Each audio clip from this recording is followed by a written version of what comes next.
மூசா அலைஹிஸ்ஸலாம் அவர்களுடைய காலத்தில் வாழ்ந்த இந்த ஃபிரௌன் மூசா அலைஹிஸ்ஸலாம் உடைய தந்தையின் காலத்திலும் வாழ்ந்தான், தந்தையினுடைய தந்தையின் காலத்திலும் வாழ்ந்தான். ரொம்ப பெரிய வயசு அவனுக்கு, நீண்ட காலம் அவன் வாழ்ந்திருக்கிறான். ஒரு கட்டத்தில் மூசா அலைஹிஸ்ஸலாம் கேட்கிறாங்க, யா அல்லாஹ் இவனுடைய கொடுமை தாங்க முடியல, இவனை விட்டு வச்சிருக்கிறியா, அழிச்சிரு அப்படின்னு கேட்கிறாங்க. அல்லாஹ் சொன்னான், அவன் அழிக்கப்பட வேண்டியவன், அவன் ஒழிக்கப்பட வேண்டியவன், அவன் இல்லாமலாக்கப்பட வேண்டியவன், தண்டிக்கப்பட வேண்டியவன் தான் மூசா.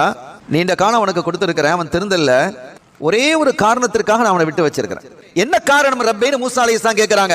அவன் தன்னுடைய குடும்பத்தை இணைந்து நடக்கிறான், சேர்ந்து நடக்கிறான், குடும்பத்தை பிரிக்கிறது இல்லை என்று அல்லாஹ் சொன்னான். ஸல்லல்லாஹு அலைஹி வஸல்லம் சொன்னாங்க, உங்களுக்கு வயசு நீண்ட காலம் வாழ வேண்டும் என்று விரும்புகிறீர்களா, உங்களுடைய ரிஸ்கை உங்களுடைய செல்வம் அதிகரிக்க வேண்டும் என்று விரும்புகிறீர்களா, யாராவது அப்படி விரும்பினால் ஃபல் யஸில் ரஹிமா, அவன் தன்னுடைய குடும்பத்தை இணைந்து நடக்கட்டும். இந்த குடும்பத்தை இணைந்து நடக்கிறதுங்கிறது எப்படிங்கிறது முதல்ல தெளிவா நம்ம விளங்கணும். ரொம்ப அழகா சொல்லுவாங்க ஸல்லல்லாஹு அலைஹி வஸல்லம், அவங்க வந்தா நாங்க போவோம், அவங்க தந்தா நாங்க கொடுப்போம், நாங்க கொடுத்ததை அவர்கள் வாங்கிக் கொண்டால் அவர்கள் தருவதை நாங்கள் வாங்கிக் கொள்வோம்.